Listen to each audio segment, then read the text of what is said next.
Welcome back to Boruto, Anime Review, episode number 277.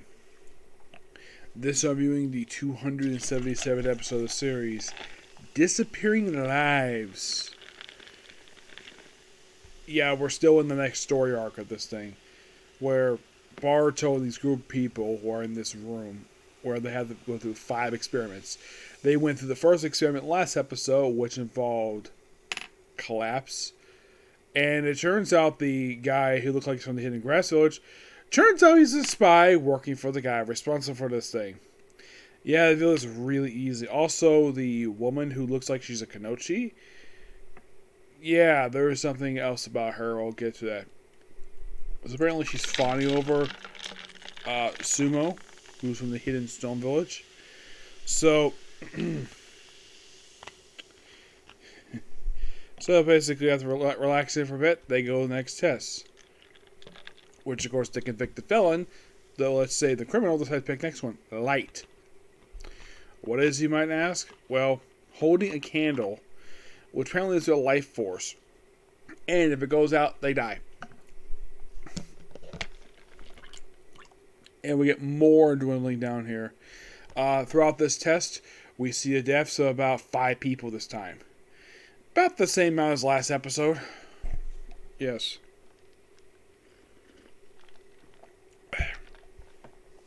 But before we move on to who dies here, we do have a meanwhile outside of this place. So, apparently the whole thing about the train crashing, that was actually a lie. According to the official report, they said it disappeared. Where it disappeared to? Don't know. We have Sadara and Mitsuki investigate this, which I'm like, that's interesting. I mean, not that I'm like, where's Kawaki? He's still technically a member of Team 7. So, why in the world is he not there? Don't know. Also, where the heck is Konohamaru? That's a very good question. So they talk to people there, and of course, turns out one of them actually is working with the guy. And he goes, and they follow him for quite a while down this train tracks. And then I come across a switch, which actually these things do exist in real life. Someone switched tracks at some point, don't know when. And it turns out one thing is rusted, so this probably happened like very recently. They come across a tunnel, where the guy goes in, the tunnel explodes, collapsing, and that's it for that one. So they go through the light thing. Of course, the old man, who survived last episode, he dies simply because his candle went out. Yep.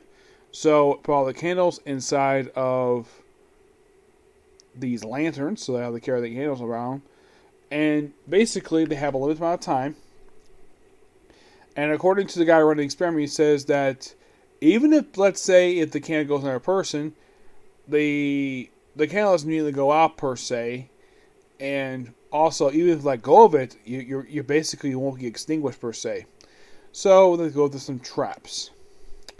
So first they go through they basically walk through a small area, and they have basically it look like a sewer area. Yes, a sewer area.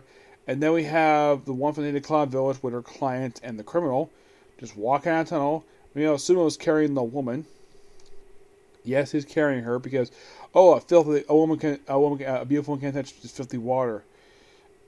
Okay, so you have this door go down. So Boruto, the guy is fellow elite ninja, and the monk, they lift the door up and put it back up, and of course they'll go through no problem.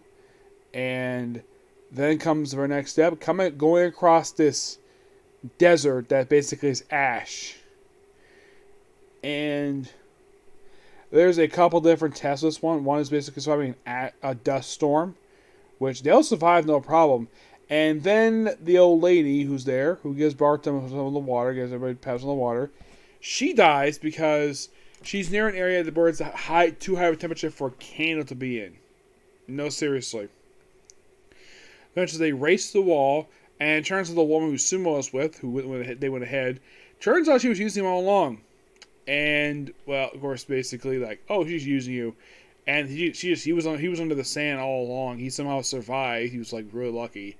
And then of course, we have her, the criminal, the the Cloud Ninja, her client, and two other people go into this elevator, and they have to basically have survived this lift, this elevator to go up there. And of course, they have to. Of course, the criminal takes the candle from the beautiful woman. The other two, the Cloud Ninja, which she hated doing this, she had to kill the two of them in order for the candles off screen. I mean, I love her reaction in the episode. Basically, she did not want to do that at all. I'm a professional shinobi. She gets hired. Baruto gets hired too, you idiot. He's a shinobi too, in case you forgot that. So in the case of Baruto, is going to basically steal each other's candles. They decided to just connect their candles to one. And the guy sees, like, that's fine. That's perfectly fine.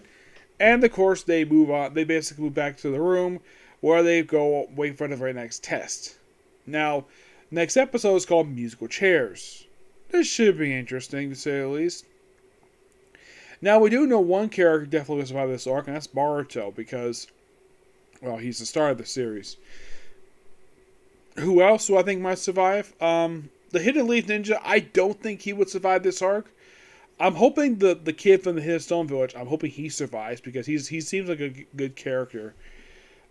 The criminal, I probably would think he might survive this arc. The scavenger, the Hidden Cloud Ninja Shinobi, she might actually survive. Yeah, her is a maybe. I mean, the only ones I can tell are definite, just Boruto. The criminal, probably, because he's a criminal. But the ones that are the one I'm hoping for is also the Hidden Stone Village and the Shinobi and the Cloud Ninja. But anybody else who I think might survive this? Well, I think the monk might survive. That's a possibility. But it all depends on the next few episodes. We have roughly got through the first 2 tests. We have 3 tests left. So who knows what happens next. But thank God I waited too long to do the outside stuff, which I gotta praise the anime for not having wait about 5 or 6 episodes.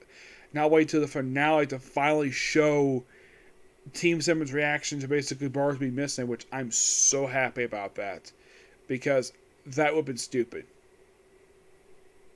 We're like, oh, all along we could focus on this, but we don't have focus on his friends. But gotta give high praise for that. It's definitely a good episode. Yep. And that's pretty much it for Cycle Review. And here's something though. I got all the anime done that came out. Yay, all the new anime that I've been reviewing. Yes, everything is done. Well, except for Spy X Family, which that wasn't Blues Week. So, with that done, and since I have time to do another video tonight, I'm going to work on One Piece. You're thinking, One Piece, you just working on One Piece today. Well, the dub.